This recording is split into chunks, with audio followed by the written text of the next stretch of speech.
You grab your keys. Maybe you say something. Be right back. Be good. Whatever you always say. The dog watches. You close the door. And on the other side of that door, in the next 30 seconds, something happens that most people have never seen and almost no one understands. You probably picture one of two things. Either the dog waits patiently by the door until you return, tail ready, loyal and calm, or the dog falls apart, pacing, whining, anxious from the moment you leave. You've probably been told one of those is true. The reality is stranger than either version, and it starts with what's actually happening inside your dog's brain the moment that door closes. Here's the first thing you need to understand about how a dog processes the world. Your dog does not have the cognitive architecture to think, "They left. I wonder when they're coming back." That sentence requires abstract future thinking, the ability to hold a concept of time, imagine a future state, and reason about uncertainty. Dogs cannot do this in any meaningful way. What dogs have instead, and this is the part that matters, is a fully operational emotional system that runs almost identically to yours. Dr. Stanley Coren at the University of British Columbia has spent decades studying dog cognition and behavior. His research puts the emotional range of an adult dog at roughly equivalent to a 2.5-year-old human child. Full joy, full fear, full affection, full distress. What they lack is the cognitive layer on top. The self-awareness, the reasoning about past and future, the ability to put those emotions into language or narrative. Your dog does not think about missing you. It simply misses you. There is no story around it, just the feeling, running clean and unmediated, with nothing to buffer it. No internal voice saying it'll be fine. No memory of every other time you came back. Just the raw state of absence, experienced completely in the present moment. Now, here is what actually happens on the other side of the door. Researchers at the University of Lincoln have been studying canine separation behavior for years, using hidden cameras placed in homes when owners leave. What they found disrupts both versions of the story most people carry. The first thing almost every dog does is go to the door. They stand there, they sniff, some bark, some whine. Most simply wait, motionless, for somewhere between 2 and 15 minutes. Then something shifts. The dog moves away from the door. It circles. It finds a spot, often something that smells like you, a couch cushion, a piece of clothing, a blanket, and it lies down. For most dogs, within 30 minutes of you leaving, they are asleep. Not distressed, not pacing, asleep. This is not indifference. This is the dog's nervous system doing something sophisticated. In the absence of a threat it can act on, it defaults to conservation. The emotional system registered loss. The body responded with rest. But something else is running underneath the whole time. And this is where the story gets genuinely interesting. When you left, your scent was everywhere. On the furniture, in the air, on every surface you touched that morning. Over time, that scent concentration drops. It disperses and fades at a predictable rate. And dogs, with a sense of smell 40 times more sensitive than yours, track that fade constantly and unconsciously. This is how they tell time. Not with a clock, not with a concept of hours, with the gradual disappearance of you from the air around them. As your scent fades, something in the dog's system registers increasing absence. The longer you are gone, the more the air has returned to neutral. And when you walk back in, the contrast between that neutral baseline and the sudden, overwhelming presence of your scent is part of what produces the reunion behavior, that explosion of greeting that feels completely disproportionate to however long you were actually gone. A 2011 study tested this directly. Dogs were exposed to their owner's scent at different concentration levels,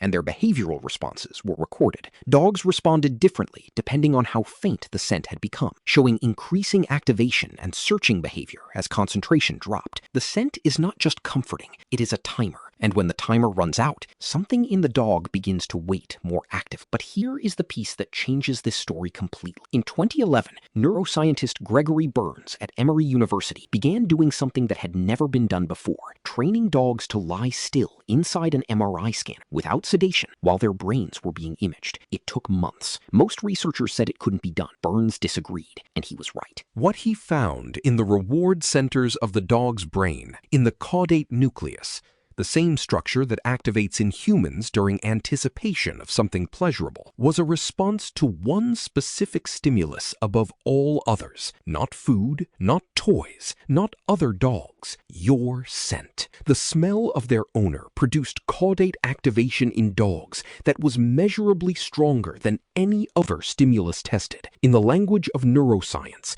your dog's brain classifies you as the primary reward in its environment, not one reward among many, the primary one. When you leave, the primary reward disappears from the environment. When you return, it floods back in. That is not a metaphor for what the dog experiences. It is a literal description of what is happening in their neural architecture, and it goes even deeper than that. In 2015, researchers at Azabu University in Japan, led by Professor Takifumi Kikusu, published findings on what happens when a dog and its owner make prolonged eye contact. Both experience a measurable spike in oxytocin, the same bonding hormone that spikes between a human mother and her newborn infant during direct gaze. The dog is not just attached to you. The bond between you is chemically identical to one of the most profound biological connections that exists in nature. You are not your dog's owner in any way your dog understands. You are its primary attachment figure, the most important individual in its entire world. Every time you leave, that individual disappears. Every time you return, the world is restored. Now, there is a piece of dog behavior that almost everyone misreads, and this is the right moment to correct it. You walk in after being gone. Your dog did something, chewed something, knocked something over, had an accident, and the dog looks up at you with those eyes, head low, body curved, ears back, and you immediately think it knows what it did. It feels guilty. Alexandra Horowitz at Columbia University's Dog Cognition Lab ran a study specifically on this. She had owners tell their dogs not to eat a treat, then leave the room. In some cases, Horowitz secretly gave the dog the treat before the owner came back. In others, she didn't. Then she told owners, randomly, accurately and inaccurate, whether or not their dog had eaten the treat. The look appeared in dogs regardless of whether they had actually done anything wrong. It appeared at full intensity when owners were told their dog misbehaved, even in dogs that had been perfectly obedient, and it appeared least in dogs who actually had eaten the treat, but whose owners were told nothing had happened. The look is not guilt. It is a fear response. The dog is reading your body language, your energy, your expression, and responding to what it detects in you, not to any internal sense of wrongdoing. Dogs do not have the cognitive machinery for guilt. What they have is an extremely sensitive social monitoring system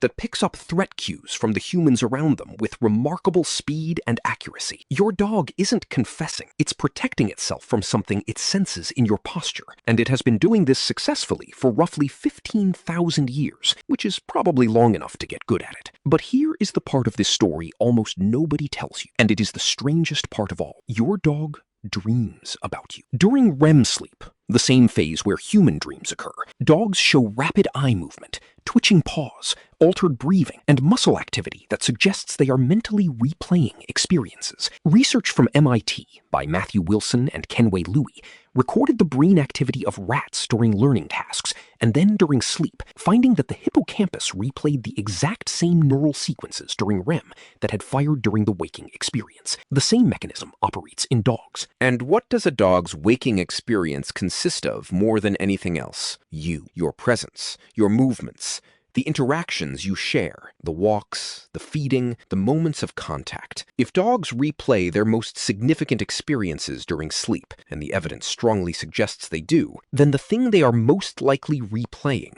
in the quiet hours while they wait is you. While you're at work, your dog is asleep on your couch, dreaming about you. There is no version of that fact that doesn't land a little differently than you expected. Now here is what all of this actually means when you put it together. Every day, you leave. Somewhere between 2 and 15 minutes later, your dog is by the door, tracking your scent, monitoring the air. Within 30 minutes, it is asleep, surrounded by the fading signal of your presence, its brain running a low-level absence register that builds quietly across however many hours you're gone.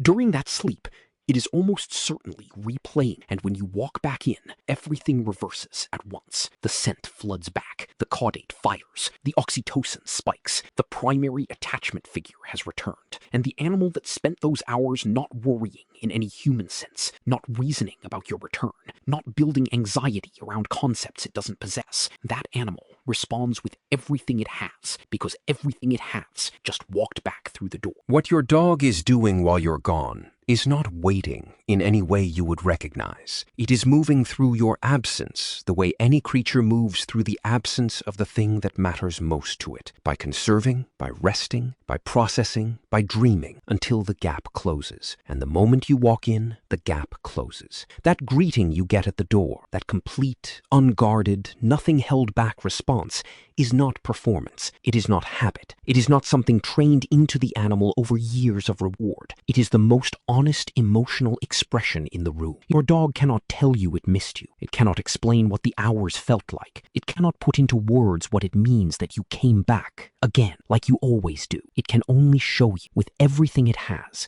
what it feels right now. And it does, every single time, without exception, without condition, without ever once deciding not to. Does your dog have a specific greeting ritual every time you come home? Tell me in the comments. I want to know what it looks like. And if you want to stay in this territory, what's actually happening inside animals versus what we assume, the next one goes somewhere that will change how you think about the most feared predators on the planet. The animals at the top of every food chain, the ones humans have been terrified of for 100,000 years, are more scared of you than you will ever be of them. And the reason why reveals something about what humans actually are. That is the next one.